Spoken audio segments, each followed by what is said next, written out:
கர்த்தருடைய பரிசுத்த நாமத்திற்கு மகிமை உண்டாவதாக. ஒரு விசை கூட இந்த தியானிப்போம் வாருங்கள் நிகழ்ச்சியின் மூலயமாக உங்கள் ஒவ்வொருவரையும் சந்திப்பதில் மிகுந்த பெருமகிழ்ச்சி அடைகிறேன். உண்மையாகவே கர்த்தர் நல்லவர்.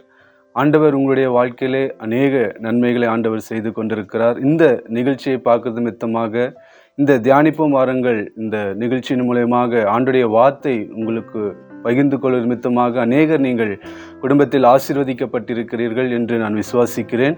ஆண்டவர் உண்மையாகவே உங்களை ஆசீர்வதிப்பார். இந்த நாளிலும் கூட நாம் இந்த தியானிப்போம் வாருங்கள் நிகழ்ச்சியின் ஆரம்பமாக நம் தலைகளை தாழ்த்தி நாம் ஜெபிப்போம். எங்களை அதிகமாய் நேசித்து வழிநடத்துகிறதான நல்ல தகப்பனே, அப்பா, இந்த நல்ல நேரத்திற்காக உமக்கு நாங்கள் நன்றி செலுத்துகிறோம்.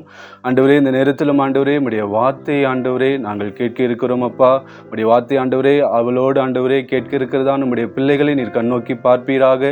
இந்த நாளிலும் ஆண்டவரே நீர் அவர்களுடைய இருதயத்திலே ஆண்டவரே பேசும்படியாக நாங்கள் ஜெபிக்கிறோம். அப்பா, உம்முடைய வார்த்தையை கொண்டு ஆண்டவர் உம்முடைய பிள்ளைகளை நீர் தேற்றி வழிநடத்தும்படியாக நாங்கள் ஜெபிக்கிறோம். எல்லாவற்றையும் உம்முடைய கரத்தில் ஒப்புக் கொடுக்கிறோம். இப்ப இயேசுவின் நாமத்தில் ஜெபிக்கிறோம் எங்கள் ஜீவனுள்ள நல்ல பிதாவே, ஆமீன். இந்த நாளிலும் கூட நான் உங்களோடு கூட பேச இருக்கிறதான ஒரு காரியம், நம்மை விசாரிக்கிற ஒரு தேவன் என்றதான ஒரு தலைப்பிலே நான் உங்களோடு கூட இந்த நாளிலும் பேச விரும்புகிறேன். வேதத்திலே 1 பேதுரு 5வது அதிகாரம் 7வது வசனத்திலே இப்படியாக சொல்லப்பட்டிருக்கிறது: அவர் உங்களை விசாரிக்கிறவரானபடியால் உங்கள் கவலைகள் எல்லாம் அவர் மேல் வைத்து விடுங்கள் என்று சொல்லி நம்ம பார்க்கிறோம். ஆம் பிரியமானவர்களே, நம்மை விசாரிக்கும்படியாக ஒரு தேவன் ஒருவர் நமக்காக இருக்கிறார் என்பதை நாம் ஒரு நாளும் மறந்துவிடக்கூடாது. இந்த உலக வாழ்க்கையிலே வாழ்ந்து கொண்டிருக்கிற நாம் அநேக உலக கவலைகளின் நிமித்தமாக, அநேக வேதனைகள் நிமித்தமாக நம்ம கஷ்டப்பட்டு கொண்டிருக்கிறதை நாம் ஒவ்வொருவரும் அறிந்திருக்கிறோம். ஆனாலும் இந்த உலகத்திலே நம்மை விசாரிக்கும்படியாக நமக்கு ஒரு தேவன் இருக்கிறார் என்பதை நாம் ஒவ்வொருவருமே நினைத்து பார்க்க வேண்டியது அவசியமாக இருக்கிறது. பாருங்கள், இப்படியாக நம்முடைய ஆண்டவருக்கு அநேக நாமங்கள் இருக்கிறதை நம்ம பார்க்கிறோம். அதில் பார்க்கும் பொழுது எல்ஷடா என்று சொல்லி நம்ம பார்க்கிறோம். எல்ஷடா என்பதற்கு அர்த்தம் சர்வ வல்லமை உள்ள தேவன் என்று ஒரு அர்த்தம் இருக்கிறது. அதற்கு இன்னொரு அர்த்தம் தாய் உள்ளம் கொண்ட தந்தை என்று சொல்லி நம்ம பார்க்கிறோம். பிரியமானவர்களே, ஆம், ஆண்டவர் நம்மளை நேசிக்கிறபடினாலே அவர் நம்மளை விசாரிக்கிற ஒரு தேவனாக இருக்கிறார். ஏன் அவர் நம்மளை நேசிக்கிறார்? அவர் நம்முடைய தகப்பனாக இருக்கிறார். நாம் அவருடைய பிள்ளைகளாக இருக்கிறோம். கல்வாரி சிலுவையிலே அவர் தம்முடைய இரத்தத்தை நமக்காக சிந்த நிமித்தமாக, அந்த இரத்தத்தினாலே நம்முடைய பாவங்களால் நம்மளை கழுவி சுத்திகரித்த நிமித்தமாக நாம் அவருடைய பிள்ளைகளாக மாற்றப்பட்டிருக்கிறோம். ஆனாலும் இந்த உலகத்திலே நமக்கு அநேக கவலைகள் இருக்கிறது, அநேக நெருக்கங்கள் இருக்கிறது, அநேக வேதனைகள் இருக்கு, அநேக கஷ்டங்கள் இருக்கிறது. ஆனாலும் நம்மை விசாரிப்பதற்கு ஒருவர் இருக்கிறார் என்பதை நாம் ஒரு நாளும் மறந்துவிடக்கூடாது. ஆண்டவர் இந்த வசனத்திலே சொல்லியிருக்கிறார், நான் உங்களை விசாரிக்கிறபடினாலே உங்கள் கவலைகள் எல்லாவற்றையும் என்னிடத்தில் சொல்லுங்கள் என்று சொல்லி ஆண்டவர் இந்த இடத்திலே சொல்கிறதை நம்ம பார்க்கிறோம். நம்மை ஒவ்வொரு நாளும் விசாரிக்கும்படியாக துடித்து கொண்டிருக்கிறதான ஒரு தேவனாக அவர் இருக்கிறார். அவர் எப்பொழுது நம்மை உள்ளங்கையிலே அவர் வரைந்து வைத்திருக்கிற ஒரு தேவனாக இருக்கிறார் என்று சொல்லி நம்ம இந்த இடத்துல நம்ம பார்க்கிறவர்களாக இருக்கிறோம். ஆம் பிரியமானவர்கள், அதனாலே நம்முடைய கவலைகள் எல்லாவற்றையும் நம்ம அவரிடத்திலே சொல்லும் பொழுது உண்மையாகவே ஆண்டவர் நம்முடைய கண்ணீர்கள் எல்லாவற்றையும் மாற்றி நமக்கு பதில் தருகிற ஒரு தேவனாக இருக்கிறார். ஆம், ஆண்டவர் நமக்கு ஒரு வாக்கு தத்தத்தையும் கூட கொடுத்திருக்கிறார். ஏசாயா 66:3 பார்க்கும் பொழுது, ஒருவனை அவன் தாய் தேற்றுவதை போல நான் உங்களை தேற்றுவேன் என்று சொல்லி ஆண்டவர் நமக்கு வாக்கு கொடுத்திருக்கிறார். ஆம் பிரியமானவர்களே, கவலை நிமித்தமாக நம்ம மிகவும் துவண்டு போய் இருக்கும் பொழுது நம்மை ஒரு தகப்பனாக இருந்து அவர் தேற்றி நம்மளை வழிநடத்துகிற ஒரு தேவனாக இருக்கிறார். இந்த உலகத்தில் யாருக்கு கவலை இல்லை என்று நம்ம பார்க்கும் பொழுது எல்லா மனிதனுக்குமே கவலைகள் இருக்கிறது. குடும்பத்தின் நிமித்தமாக கவலைகள் இருக்கிறது, பிள்ளைகள் நிமித்தமாக கவலைகள் இருக்கிறது, இந்த உலக காரியங்கள் நிமித்தமாக, பயத்தின் நிமித்தமாக வருகிற கவலைகள், சரீரத்தில் இருக்கிறதான வியாதி நிமித்தமாக வருகிற கவலைகள், இப்படியாக மனிதன் ஒவ்வொரு நாளும் அவன் கவலையினாலே முடங்கி போய் கொண்டிருக்கிறவனா இருக்கிறான்.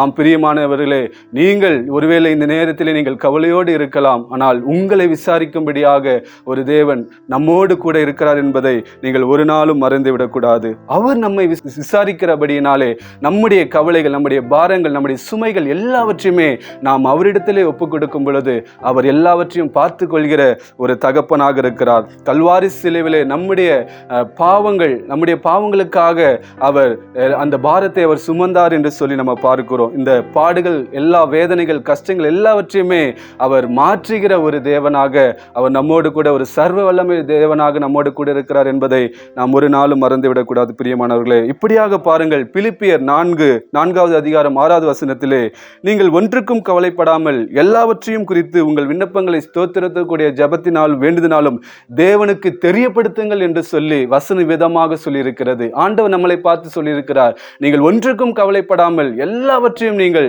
ஜெபத்திலே விண்ணப்பத்திலே எனக்கு தெரியப்படுத்துங்கள் என்று சொல்லியிருக்கிறார். ஆனால் ஆம் பிரியமானவர்களே, அநேக நேரங்களில் நாம் அவருக்கு தெரியப்படுத்தாதபடிக்கு நாமே அந்த கவலை நிமித்தமாக ஒவ்வொரு நாளும் நம்மளுடைய சரீரத்தை நம்ம அழித்து கொண்டிருக்கிறவர்களாக இருக்கிறோம். ஆனால் ஆண்டவர் சொல்லியிருக்கிறார், எனக்கு தெரியப்படுத்துங்கள், அப்பொழுது நான் உங்களுக்கு ஏற்ற ஒரு சமாதானத்தை, ஒரு ஆறுதலை நான் உங்களுக்கு கொடுப்பேன் என்று சொல்லி ஆண்டவர் விதமாக நமக்கு வாக்கு கொடுத்திருக்கிறவர் இருக்கிறார். அநேக நேரங்களை தெரியப்படுத்தாதபடிக்கு அநேக நேரங்களை வேதனைகளினாலே, கஷ்டங்களினாலே, கவலைகளினாலே நம்மளை நாமே குத்தி கொள்கிறவர்களாக நாம் இருக்கிறோம். நம்மை நாமே அழித்து கொண்டு இருக்கிறவர்களாக இருக்கிறோம்.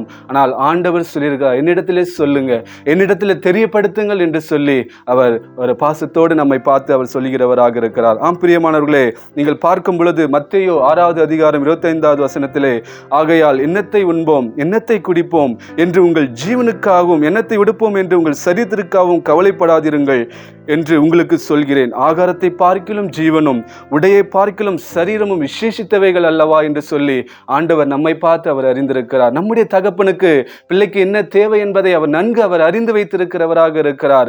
சரீரமும் ஜீவனும் எவ்வளவு விசேஷித்தவைகளாய் இருக்கிறது என்று சொல்லி அவர் நன்கு அறிந்திருக்கிற ஒரு தேவனாய் இருக்கிறார் பிரியமானவர்களே. அதே போல நீங்கள் மத்தேயு 6:34 பார்க்கும் பொழுது, நாளைக்காக நீங்கள் கவலைப்படாதீர்கள், நாளை தன்னுடைய வேலுக்காக கவலைப்படும் என்று சொல்லி ஆண்டவர் நமக்கு சொல்லியிருக்கிறவராக இருக்கிறார். இதன் நிமித்தமாக நம்ம ஒவ்வொரு நாளும் கவலை நிமித்தமாக நம்மளை ஒடுக்கி கொள்ளாதபடிக்கு, நம்மளை அழித்து கொள்ளாதபடிக்கு, நம்முடைய கவலைகள் எல்லாவற்றையுமே நம்ம ஒன்றுக்கும் கவலைப்படாமல் எல்லாவற்றையும் நம்ம தேவனுக்கு தெரியப்படுத்தும் பொழுது உண்மையாகவே ஆண்டவர் நம்மை ஆதரிக்கிறவராக, தேற்றுகிற ஒரு தேவனாக அவர் இருக்கிறார் பிரியமானவர்களே. பாருங்கள், இன்னொரு வசனம் கூட, கவலைப்படுவதனாலே உங்களில் அவன் தன் சரீர அளவோடு ஒரு முளத்தை கூட்டுவான், கவலைப்படுவதனாலே நமக்கு ஒன்றும் நேரிட போவதில்லை என்று சொல்லி நம்ம பார்க்கிறவர்களாக இருக்கிறோம் பிரியமானவர்களே. அவர் நம்மை விசாரிக்கிறவரானபடினாலே நம்முடைய சுமைகள், நம்முடைய பாரங்கள் எல்லாவற்றையுமே நாம் அவரிடத்திலே ஒப்பு கொடுக்க வேண்டும். இப்படியாக சங்கீதம் 55:22வது வசனத்திலே பார்க்கும் பொழுது, கர்த்தர் மேல் பாரத்தை வைத்து விடு, அவர் உன்னை ஆதரிப்பார், நீதிமானை ஒருபோதும் தள்ளாட விட்டார் என்று சொல்லி நம்ம இந்த இடத்துல நம்ம பார்க்கிறோம். நம்முடைய பாரத்தை, நம்முடைய சுமைகளை எல்லாவற்றையுமே அவர் ஆல்ரெடி கல்வாரி சிலுவையிலே அவர் சுமந்து தீர்த்தவராக இருக்கிறார். அதை நாம் சுமக்காதபடிக்கு அது எல்லாவற்றையும் நம்ம ஆண்டவரிடத்திலே சொல்லும் பொழுது, அந்த சுமைகள் எல்லாவற்றையும் நம்ம ஆண்டவருடைய சமூகத்திலே ஒப்படைக்கும் பொழுது உண்மையாகவே ஆண்டவர் நமக்கு ஒரு சமாதானத்தை அவர் தருகிற ஒரு தேவனாக இருக்கிறார். ஆம் பிரியமானவர்களே, வேதத்திலும் கூட ஒரு சிலருடைய கவலைகளை ஆண்டு போக்கியிருக்கிறார் என்பதை நம்ம பார்க்கிறோம். நீங்கள் மார்க் 4வது அதிகாரம் 38வது வசனத்திலே பார்க்கும் பொழுது, இப்படியாக சீஷர்கள் தங்களுடைய கவலைகளை இயேசுவினிடத்திலே சொல்கிறவர்களாக இருக்கிறார்கள். இயேசுவானவர் அவர் கடலிலே பிரயாணப்பட்டு போய் கொண்டிருக்கும் பொழுது இயேசு நன்றாக தூங்கி கொண்டிருக்கிறதை நம்ம பார்க்கிறோம்.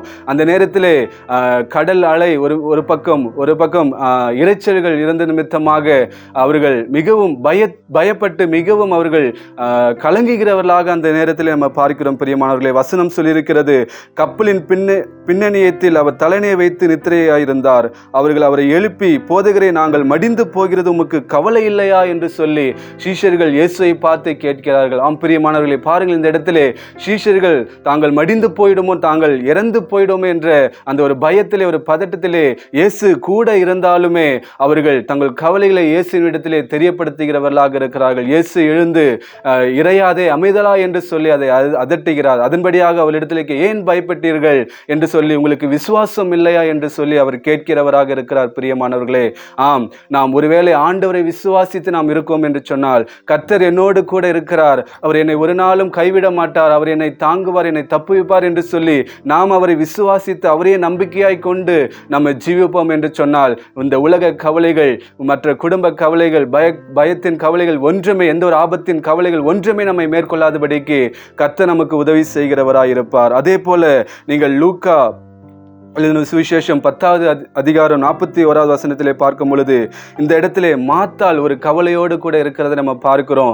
பாருங்க, இந்த இடத்துல இயேசு மாத்தாளுடைய வீட்டுக்கு வரும் பொழுது இயேசு மாத்தாளை பார்த்து சொல்லுகிறதான ஒரு காரியம். இயேசு அவளுக்கு பிரயுத்தரமாக, மாத்தாளே மாத்தாளே, நீ அநேக காரியங்களை குறித்து கவலைப்பட்டு கொண்டிருக்கிறாய் என்று சொல்லி மாத்தாளை பார்த்து அவர் சொல்லுகிறவராய் இருக்கிறார். பாருங்க, நாமும் குடும்பத்தை கட்டி எழுப்பும்படியாக, குடும்ப காரியங்களுக்காக, பிள்ளைகளுடைய காரியங்களுக்காக அநேக விதங்களில் நம்ம கவலைப்பட்டு கொண்டிருக்கிறவர்களாய் இருக்கிறோம். ஆனால் இதே ஒரு கவலை தான் மாத்தாளுக்கும் இருந்தது.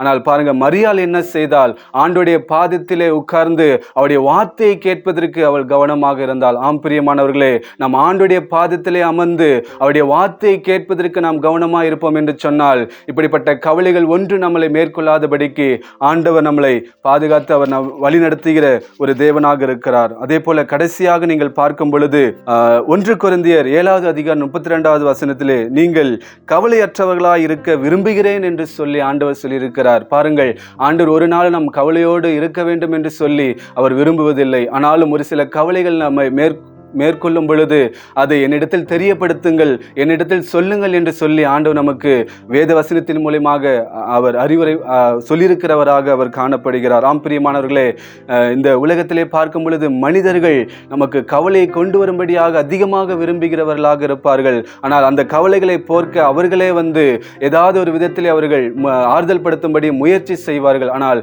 நம்முடைய தேவன், நம்முடைய தகப்பன், அவர் ஒரு நாளும் நம்மை கவலையோடு இருக்கும்படியாக அவர் விரும்புகிற ஒரு தேவன் இல்லை என்பதை நாம் இந்த பகுதியில் இருந்து நம்ம பார்க்கிறவர்களாக இருக்கிறோம். பிரியமானவர்களே, நாம் அவருடைய பிள்ளைகளாக இருக்கிறபடினாலே நாம் எந்த விதத்திலும் நாம் கவலைப்படாதபடிக்கு நம்முடைய எல்லா கவலைகளையுமே நாம் அவரிடத்திலே தெரியப்படுத்தும் பொழுது அவர் எல்லாவற்றையுமே அவர் பார்த்து கொள்கிற ஒரு தேவனாக அவர் இருக்கிறார். பிரியமானவர்களே, அவர் நம்மளை விசாரிக்கிற ஒரு நல்ல ஒரு தகப்பனாக இருக்கிறார். நம்மை உள்ளங்கையில் ஏந்தி வைத்திருக்கிறவராக இருக்கிறார். நம்மளை நன்கு அறிந்து வைத்திருக்கிறவராக இருக்கிறார். நாம் எதை குறித்தும் கவலைப்படாதபடிக்கு எல்லாவற்றையும் ஸ்தோத்திரத்திற்குரிய ஜெபத்தினாலும் வேண்டுதலினாலும் நாம் அவருக்கு தெரியப்படுத்தும் பொழுது உண்மையாகவே ஆண்டவர் நமக்கு ஏற்ற சமாதானத்தை, சந்தோஷத்தை நம்முடைய வாழ்க்கையிலே அவர் தருகிறவராக இருக்கிறார். நம்முடைய வாழ்க்கையை முழுமையாக அவருக்கு ஒப்பு கொடுக்கும் பொழுது அவர் எல்லாவற்றையும் பார்த்து கொள்கிற ஒரு தேவனாக இருக்கிறார். நம்முடைய பாரத்தை அவர் ஏற்கனவே கல்வாரி சிலுவையிலே சுமந்து விட்டதனாலே நாம் ஒன்றும் அந்த கவலையில் நாம் எடுத்துக்கொள்ளாதபடிக்கு எல்லா சுமைகளும்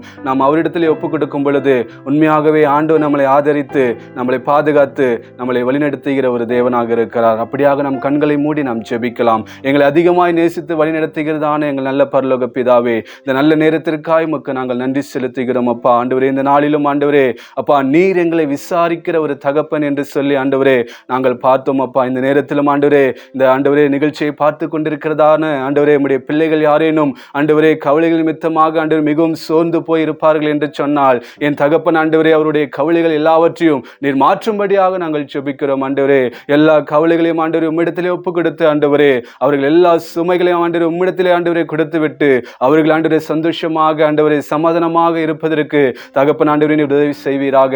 ஏதேனும் கவலைகள் நிமித்தமாக ஆண்டவரே ஒடுக்கப்பட்டு ஆண்டவரே அப்பா வாழவே வேண்டாம் என்று சொல்லி ஒருவேளை நினைத்து கொண்டிருப்பார்கள் என்று சொன்னால் ஆண்டவரே நீர் ஒருவர் விசாரிக்கிறவர் இருக்கிறீர் என்பதை நீர் அவர்களுக்கு இந்த நேரத்தில் நம்முடைய வார்த்தையின் மூலமாக நீர் உறுதிப்படுத்தும்படியாக நாங்கள் ஜெபிக்கிறோம். அப்பா ஆண்டவரே, எல்லோருடைய துக்கங்களை ஆண்டவரே சந்தோஷமாய் மாற்றுகிறதான தேவன் நீர் ஆண்டவரே. ஒரு தாய் தேற்றுவதை போல நீர் தேற்றுகிற ஒரு தேவனாய் இருக்கிறீர். அப்பா ஆண்டவரே, ஒவ்வொருவரையும் ஆண்டவரே நீர் தேற்றுவீராக.